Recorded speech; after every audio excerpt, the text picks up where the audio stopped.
वक्फ सुधारणा कायदा, ज्या कायद्यामुळे खरं तर यंदाचं बजेट सेशन चांगलंच गाजलं, पण याच कायद्याविरोधात अनेक जण सुप्रीम कोर्टात गेले आणि त्यातच आज सुनावणी झाली। या सुनावणीत कोर्टानं थेट केंद्र सरकारला सर्वोच्च दणका दिलाय। आता सर्वोच्च दणका दिलाय म्हणजे नेमकं काय झालंय, कोर्टानं नेमकं काय म्हटलंय, कोर्टात काय घडलंय ते पाहूयात। सुरुवातीला समजून घेऊयात की आज सुप्रीम कोर्टात काय झालं। तर वक्फ सुधारणा कायद्यामधील काही महत्त्वाच्या तरतुदींना सर्वोच्च न्यायालयाने आज तात्पुरती म्हणजे अंतरिम स्थगिती दिली आहे। त्याशिवाय केंद्र सरकारने परिस्थिती जैसे थे ठेवावी असं सुद्धा कोर्टाने सांगितलंय। त्यामुळे हा मोदी सरकारसाठी मोठा दणका असल्याचं बोललं जातंय। केंद्र सरकारला कोर्टानं या कायद्यातील 2 कलमांवर उत्तर देण्यासाठी 7 दिवसांचा अवधी दिलाय। सुप्रीम कोर्टानं नव्या वक्फ कायद्यामधील 2 तरतुदींना अंतरिम स्थगिती दिली आहे। संपूर्ण वक्फ सुधारणा कायदा याला कोर्टाकडून मात्र स्थगिती देण्यात आलेली नाहीये। सरन्यायाधीश संजीव खन्ना यांच्या नेतृत्वाखालील 3 न्यायाधीशांच्या खंडपीठानं केंद्र सरकारला त्या 2 कलमांवर उत्तर देण्यासाठी आधी सांगितल्याप्रमाणे 7 दिवसांचा वेळ दिलाय। त्यामुळे आज कोर्टानं महत्त्वाची गोष्ट काय केली आहे, तर या नव्या वक्फ कायद्यातले 2 कलम यांच्यावरती खरं तर केंद्र सरकारला उत्तर देण्याचे आदेश दिलेत। याशिवाय या काळात परिस्थिती जैसे थे ठेवायचे निर्देश दिलेत। याचा अर्थ काय, तर या कालावधीमध्ये वक्फ मालमत्तांशी संबंधित कोणतीही नवीन कारवाई किंवा अधिसूचना जारी करता येणार नाही किंवा ती केली जाणार नाही। आणि सुप्रीम कोर्टाची या प्रकरणाची पुढची सुनावणी 5 मे रोजी होणार आहे।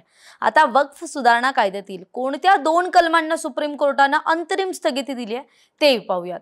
वक्फ वापरत असलेल्या मालमत्ता डिनोटिफाय करू नये म्हणजे काय, तर वक्फ वापरत असलेली जमीन अथवा मालमत्तेची कोणतीही अधिसूचना जारी करू नये। दुसरा मुद्दा म्हणजे वक्फ बोर्ड आणि परिषदांवर नवीन कायद्यानुसार कोणतीही नियुक्ती करू नये, म्हणजे नव्या कायद्यानुसार नॉन मुस्लिम सदस्यांची नियुक्ती केली जाऊ शकते असं सांगण्यात आलं होतं, अशी तरतूद करण्यात आली होती, त्याला मात्र कोर्टानं अंतरिम स्थगिती दिली आहे। त्यामुळे आता नॉन मुस्लिम किंवा कोणत्याही नवीन सदस्याची नियुक्ती ही करता येणार नाहीये। या 2 कलमांविषयी केंद्र सरकारला 7 दिवसांचं अवधी देण्यात आलाय, ज्यामध्ये त्यांना आपलं म्हणणं सर्वोच्च न्यायालयासमोर मांडायचं आहे। तर याविषयी केंद्र सरकारनं ही कोर्टाला आपल्या 2 कलमांविषयी आश्वस्त केलंय। त्यामुळे केंद्राच्या आश्वासनानंतरच सर्वोच्च न्यायालयानं खरं तर आज सुनावणी संपवली आणि मग पुढच्या सुनावणीची तारीख ही 5 मे रोजी असल्याचं सांगितलंय। आता वक्फ सुधारणा कायद्यासंदर्भातल्या सर्व याचिका ऐकणं शक्य नाहीये, तरी सर्व याचिकाकर्त्यांनी मिळून 5 याचिका कराव्यात असं आवाहन सुद्धा आज न्यायमूर्तींनी केलेलं आहे।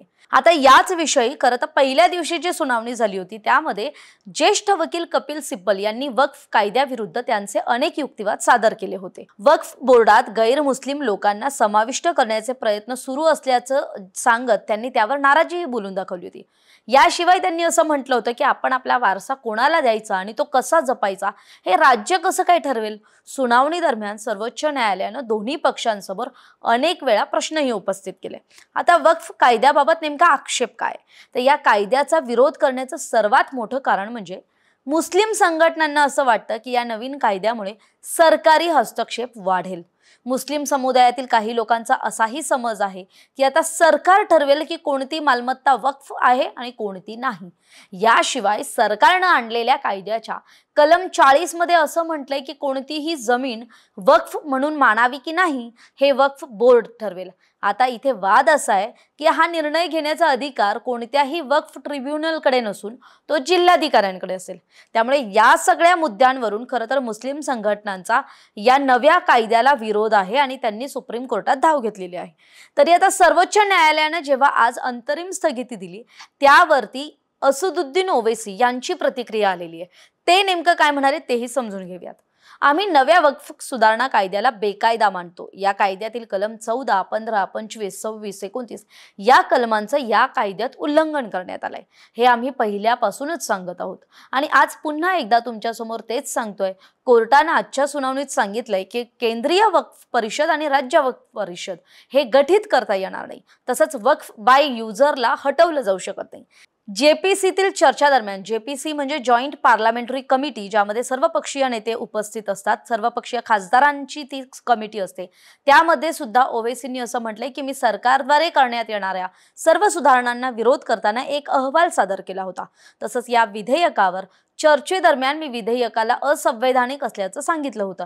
त्यामुळे यापुढेही या कायद्याविरोधात आमचा लढा सुरूच राहील, असं असदुद्दीन ओवैसी यांनी म्हटलंय. त्यामुळे आता या प्रकरणात पुढे आणखी काय घडामोडी घडतात, सुप्रीम कोर्टात सुनावणी दरम्यान काय होतं, हे पाहणं महत्त्वाचं असेल. तरी आपल्याला याविषयी काय वाटतंय, आपली मतं कमेंट करून जरूर कळवा. धन्यवाद. महाराष्ट्रातील सर्व बातम्यांचे विश्वासार्ह व्यासपीठ, सकाळच्या सर्व सोशल मीडिया प्लॅटफॉर्मला लाईक, फॉलो आणि सबस्क्राईब करा. तसंच सर्व नोटिफिकेशनसाठी बेल आयकॉन प्रेस करायला विसरू नका.